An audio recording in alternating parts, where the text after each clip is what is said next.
In this lesson, I'm going to discuss the benefits of practicing bar exercises or bar chord exercises every day. At the end of the video, I'm going to cover a number of bar exercises that you can practice, as well as give you a number of tips on how to improve your bars as well. But what I'll do first is just talk about the benefits of practicing bar exercises. Subscribe to the channel. Also, if you're interested in supporting these free lessons, there's a link for that in the description. So people write into the site all the time saying they want help with their bar technique isn't working. They're very frustrated, and I get it. It's a tricky technique. It can hurt your hand when you're working on it, and it can be very frustrating for some people. But often the first question that I'll ask them is that, do you practice bar exercises every day? And a lot of the time, people will say, no, I don't. And, I get it, but at the same time, there's a number of benefits that we want to discuss in regards to bar exercises. So one benefit is about improvement and refinement. Actual bar exercises are designed to help you become better at the technique and to take a technique that might be pretty good, but then refine it into something that is much more usable. So for example, when we work on a bar exercise, we might not be working on the whole bar. We might actually be zeroing in on a certain string.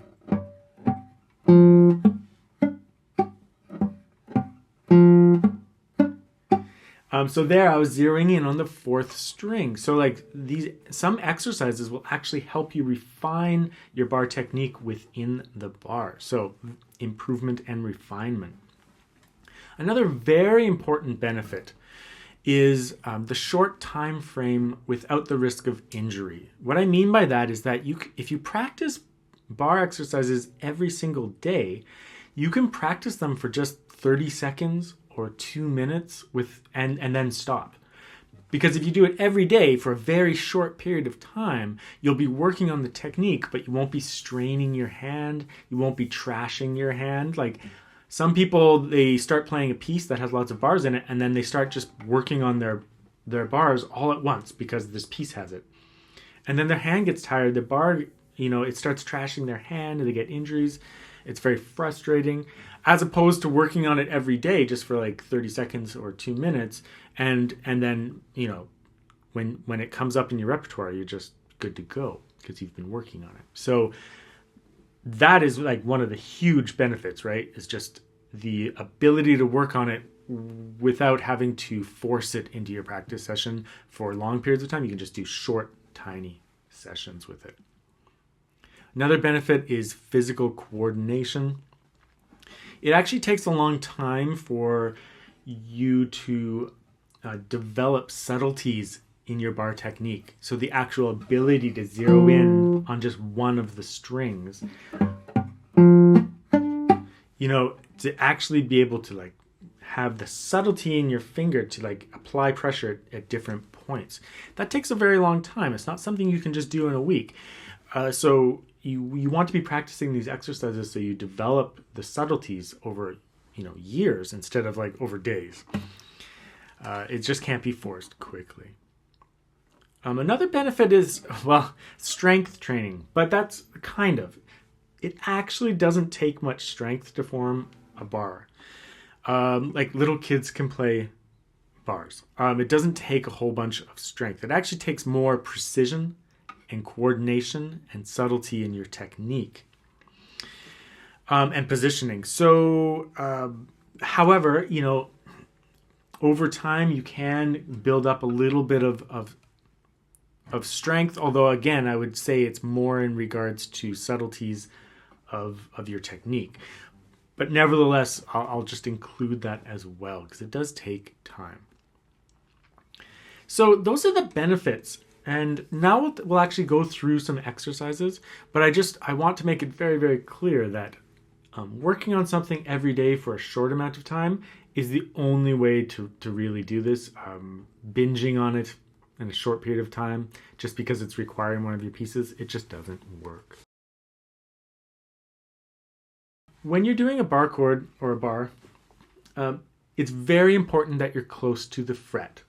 and you're close to the fret on every string that you're barring. If you're not, like if my bar is misaligned, you know, it'll buzz and squeak and be muted.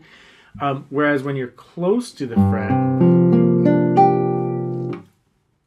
you're just going to have way more success. When you're close to the fret, you don't have to push the string very hard because it's so close to the fret that the string can't bounce up and down on the fret, making it buzz. So being super close to that fret is very important. When I teach students, I often will notice that they think their bar is straight, but it's actually not. When I actually look in at certain strings, there's a big gap. It might even physically look like their fingers over top of the fret, but when I actually like look underneath the finger and this right here and look at the strings next to the fret, there's sometimes they are not close to the fret. So you have to be sure that you're actually close to the fret on all the strings. Another important tip is using gravity to your advantage.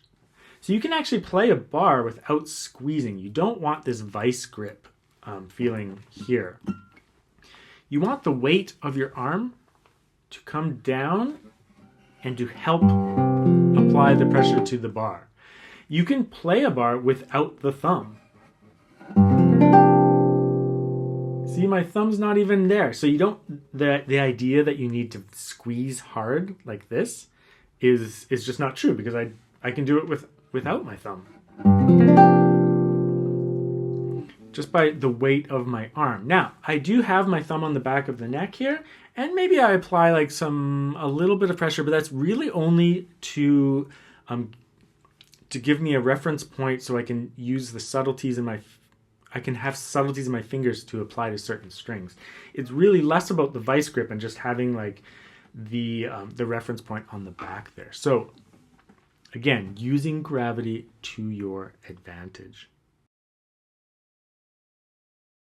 All of these exercises come from my technique book, Classical Guitar Technique. There's a link for that in the description or on the site. You can check that out. Hundreds and hundreds of exercises in there for all sorts of techniques. One that I really like doing is just placement and then release. So I often will teach beginner students how to play bars by using this exercise. And I don't care if it buzzes when they do it, because it's just an introductory exercise. What I do care about is that they're close to the frets on every single string of the bar, that their hand is generally aligned, that they're using gravity to their advantage and not vice gripping. And then what we'll do is we do a bar over the first fret, we hold it for 2 beats, and then we release for 2 beats. When you release, you'll continue to touch the strings, but you'll release all pressure. All pressure and force will be released. So I'll count that straight. 1, 2, release, release. And then I'll move up a fret. 1, 2, release, release. 1, 2, release, release. 1, 2, release, release. 1, 2, relax, relax. 1, 2, relax, relax. And you keep going up the fretboard. You can also do this with a bar over 5 strings. 1, 2, relax, relax. 1, 2, relax, relax. 1, 2, relax, relax. You can do it with 4 strings. 1, 2, relax, relax. 1, 2, relax, relax. 1, 2, relax, relax. 1, 2, relax, relax. 1, 2, relax, relax. And you'll notice also that my fingers are staying aligned over the frets when I'm playing this. I'm not letting my fingers be like here or up here. They're just in their normal spot. You can do it with 3 strings. Relax, relax. 1, 2, or 2 strings. 1, 2, relax. And so that's a really great exercise because it allows you to work on your alignment and your bar technique, but there's always like an equal amount of relaxation mixed with the barring. You don't want to do this so long that your hand hurts. So if you have any pain, just stop. You know, maybe you just do like up to the 3rd fret and then you stop. whatever you have to do to just practice it a little bit every day and then stop. Another exercise is string-specific bar correction.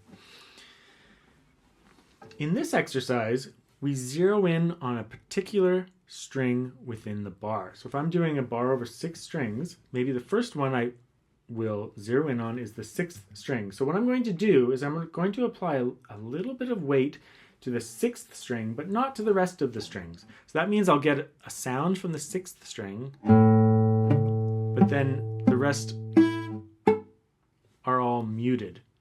And you can just release the pressure afterwards, and you don't have to sustain that bottom note.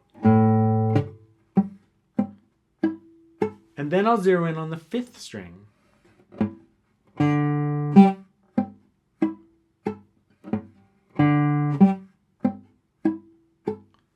If I sustain it, don't worry if some of the strings nearby also sound. That's okay. You're just trying to build some subtleties into your bar so that you can focus in on one string. So if I do the 4th string,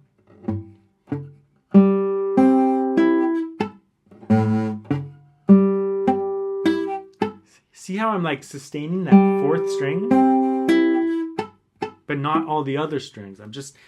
There can be some residual pressure that's making the other strings sound, but you're trying your best to like zero in on one specific string. I could do the 3rd string.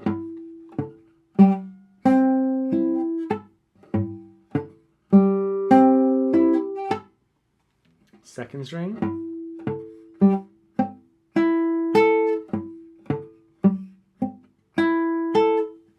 1st string.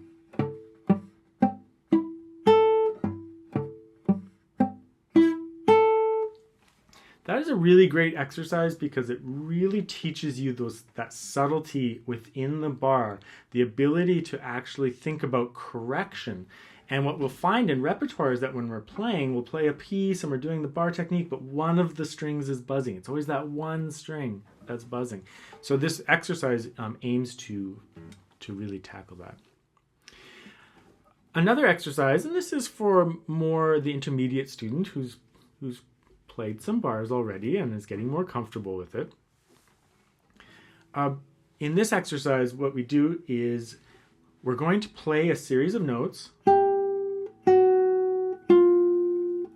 and then we're going to hold the first finger in a bar. So we'll do the 2nd string, 4, 3, 2, sustain.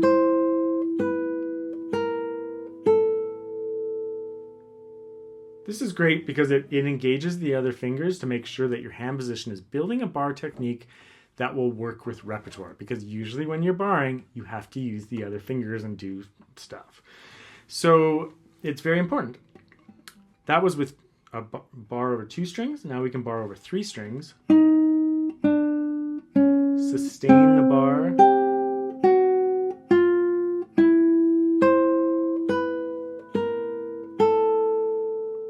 Four strings.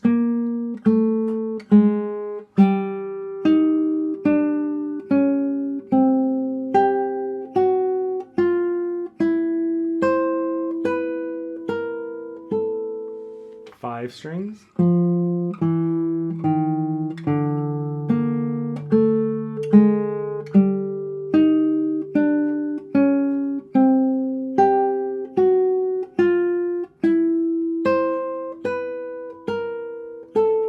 By the way, when I introduce this to students, we'll just do the bar over 2 strings at first. We don't try to do all of the ones that I'm showing you today. We just kind of ease our way into it. So we could do over 5 strings as well, or I think we did that over 6 strings.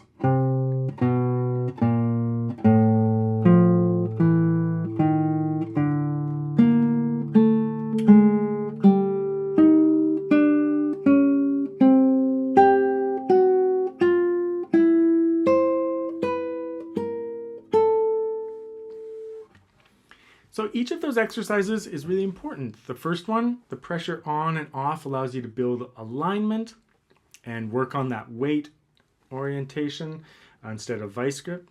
The second one really zeroes in on a certain string and allows you to build a corrective aspect to your playing, so you can correct that one buzzing string that's always bothering you. And then the final one puts it much more in a playing context, because it'll make you reevaluate maybe your hand position and a whole bunch of things to make sure that your bar technique is very usable in repertoire. So like I said, you can find all of those exercises in my technique book in the bar section. But you can also just like practice it from the video there. And I hope you just work on it a little bit every day. Be very careful that first sign of any pain or discomfort, just stop, and make sure to keep your sessions super, super short. So like I said, 30 seconds to 2 minutes, and then just stop and move on with your practice. Don't allow yourself to practice it until you get injured. Just practice a little bit, and then you'll be making progress, and you'll be doing it gradually over a period of time. And then when you actually encounter bars in your technique, you'll have already been working on it.